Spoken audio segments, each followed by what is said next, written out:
Hoy vamos a ver qué cosas necesito tener en claro para encarar el tema de movimiento en dos dimensiones. Lo primero que tenemos que tener en claro es que existen dos tipos de movimientos con los que estamos trabajando. Eso no significa que sean los dos únicos posibles movimientos en el mundo, pero son con los que estamos trabajando.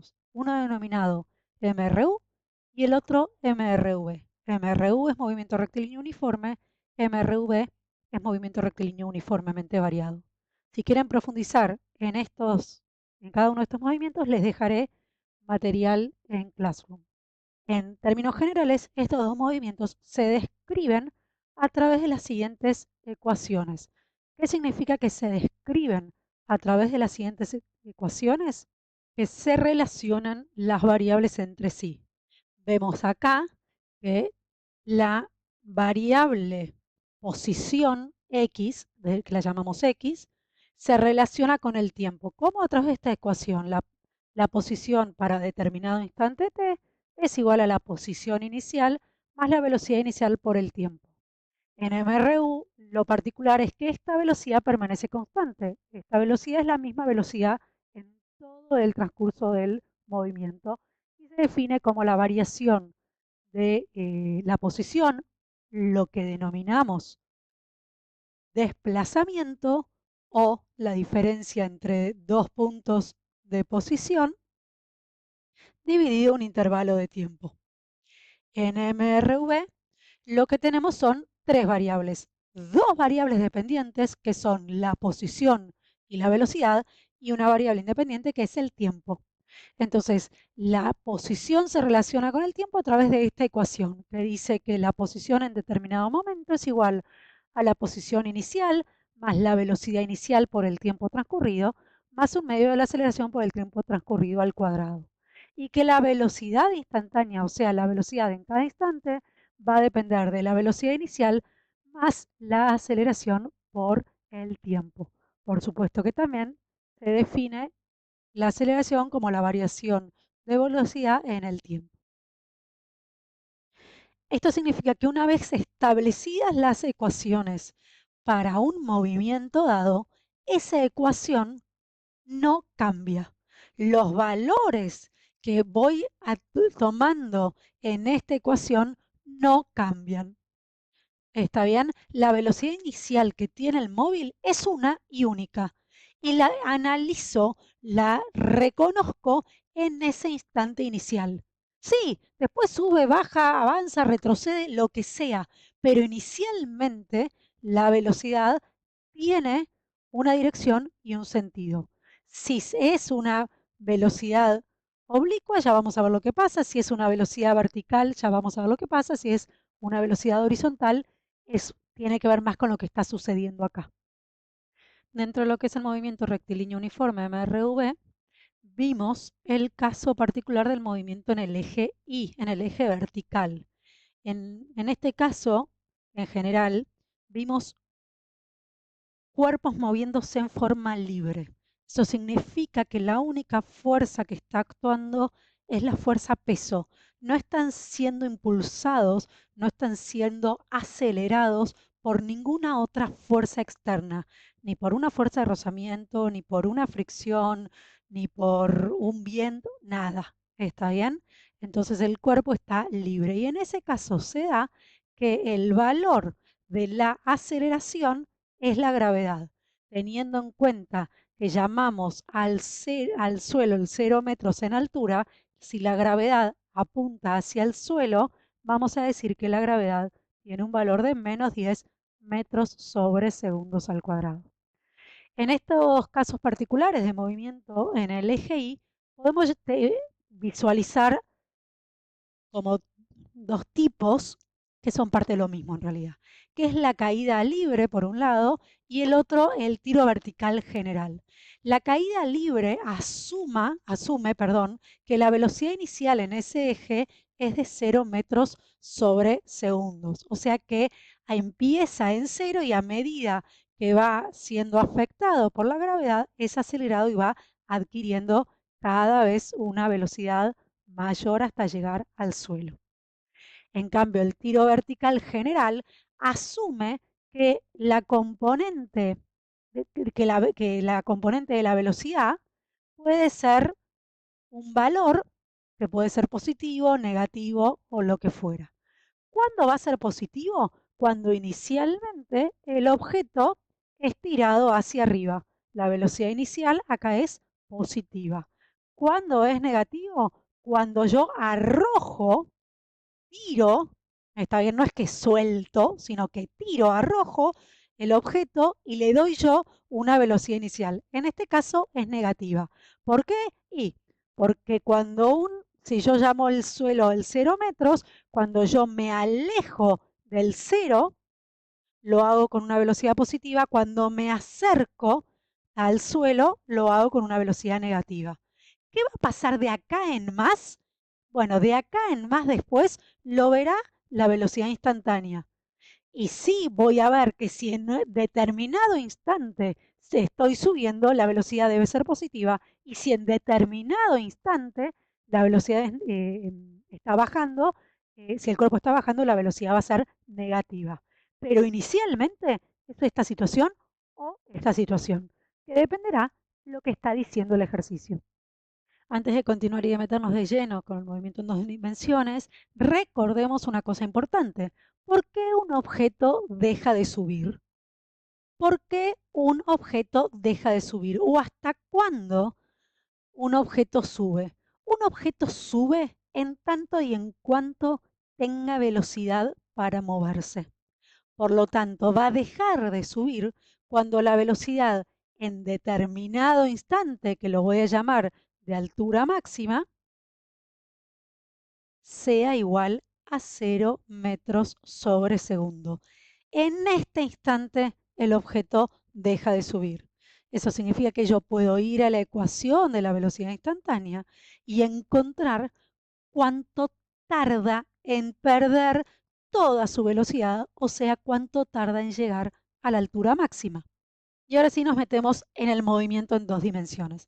El movimiento en dos dimensiones tiene como base fundacional de las ideas que maneja estos dos principios, los principios de independencia y de superposición. ¿Qué es lo que nos dice cada uno de estos principios? El principio de independencia nos dice que cuando un movimiento se da en el plano, o sea, en X y en Y, yo puedo analizar un movimiento en este plano, lo que sea, como sea el movimiento en este plano, como el movimiento, lo que es lo que ocurre con el movimiento en el eje horizontal que llamo X y qué es lo que ocurre en el movimiento, con el movimiento en el eje Y. Significa que si yo puedo reconocer qué tipo de movimiento, o sea, MRU o MRV, hay en cada uno de estos ejes, voy a poder aplicar las ecuaciones que describen el movimiento y trabajar con cada uno de estos ejes por separado. Por otro lado, el de superposición lo que me dice es que si yo tengo dos, eh, dos movimientos por separados en diferentes ejes, en ejes X y en ejes Y, ¿sí? Puedo hacer la suma vectorial y encontrar el único movimiento que se da en el plano. Entonces, el de independencia me dice que si yo tengo una única velocidad, la puedo separar bueno, la puedo descomponer en velocidad inicial X y velocidad inicial en Y. Y analizar cada eje por separado, qué es lo que ocurre, a qué tipo de movimiento se ve afectado esta velocidad y a qué tipo de movimiento se ve afectado esta velocidad. ¿Y está bien? Y por el otro lado, si yo tengo una velocidad en X y una velocidad en Y, puedo, haciendo la suma vectorial, encontrar la única velocidad que con su, su dirección que va a ser la suma vectorial de los dos ejes. ¿Está bien? Entonces, o desarmo, principio de independencia, trabajo por separado, o rearmo juntos, sumo vectorialmente, principio de superposición. Lo importante es entender que los dos únicos tipos de movimientos que podemos encontrar en el eje X y en el eje Y o en el eje Y es MRU o MRV. No hay otros movimientos. Será MRU cuando en ese eje la única fuerza, perdón, será MRU cuando en el eje X, no, bueno, me spoileé. Será MRU cuando no hay fuerzas actuantes, está bien, cuando no hay nada que afecte a la velocidad, o al menos el ejercicio no muestre que existe algo que afecta la velocidad en ese eje, perdón. Sí, ya dije X como 80 veces porque nos spoileamos. La gran mayoría de las veces vamos a encontrar que en el eje X es un MRU. Será un MRV cuando en ese eje observemos que hay una fuerza actuando. Las fuerzas generan aceleración. La aceleración da como resultado un movimiento rectilíneo uniformemente variado. Entonces, cuando pueda reconocer fuerzas actuantes, voy a tener un MRV en ese eje. Cuando no pueda reconocer fuerzas actuantes, voy a tener un MRU. Llevando esto un poco a las posibilidades, nos podemos encontrar con lo siguiente. Entonces, en el eje X puedo tener MRV o MRU. Como podemos ver, la gran mayoría de las veces nos vamos a encontrar con un MRU. Pero no sería tan grave si así no fuera, es simplemente aplicamos las ecuaciones de MRV para ese eje. En el eje Y podemos tener MRU, es menos probable que tengamos en los dos ejes MRU porque fíjense que como consecuencia me da un movimiento rectilíneo uniforme, simplemente podría cambiar eh, la orientación y decir que esta recta donde se da este MRU es mi eje X. Entonces, esta situación es poco probable que se dé. Cuando tengo en el eje X un MRU y en el eje Y una caída libre, es lo que tenemos, lo que denominamos como tiro horizontal. Entonces aplicamos la ecuación horaria de MRU en el eje X y la de caída libre en el eje Y. Fíjense que es interesante conocer desde qué altura cae.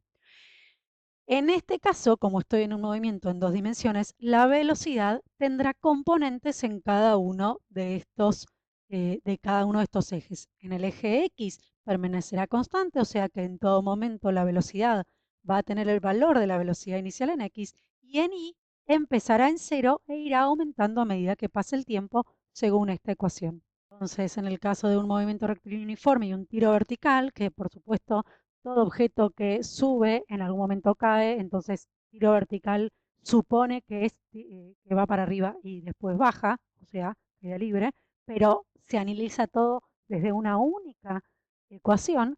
El movimiento en dos dimensiones se denomina tiro oblicuo. El tiro oblicuo entonces va a tener en X una MRU y en Y una MRV, pero con la particularidad que ahora la velocidad inicial tiene componentes tanto en Y como en X. Eso significa que si yo conozco el vector velocidad inicial, generalmente conozco su módulo y su dirección a través de un ángulo, lo puedo descomponer en las componentes velocidad inicial en X y en Y. Y la velocidad en cada instante va a ser un vector que tendrá componentes en X constante y en Y según esta ecuación. Entonces, este es el pantallazo general. Movimiento en una dimensión, que pueden ser dos tipos de movimientos, MRU o MRV, o movimiento en dos dimensiones, que gracias al principio de independencia y superposición, los separamos en los ejes y los juntamos cuando necesitamos juntarlos. Resolver ejercicios de cinemática en una dimensión o en dos dimensiones es aplicar estas ecuaciones en puntos que conozcamos.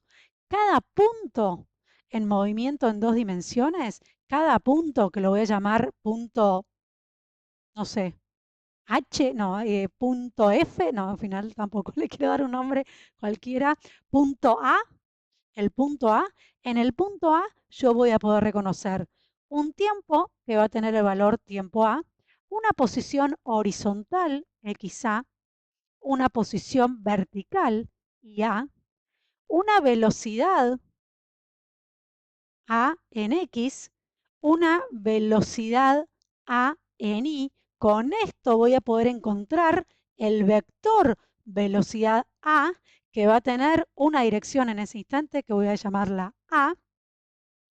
Y creo que nada más. ¿Está bien? Entonces, a partir de cada punto que yo puedo reconocer, tengo que encontrar qué valores conozco.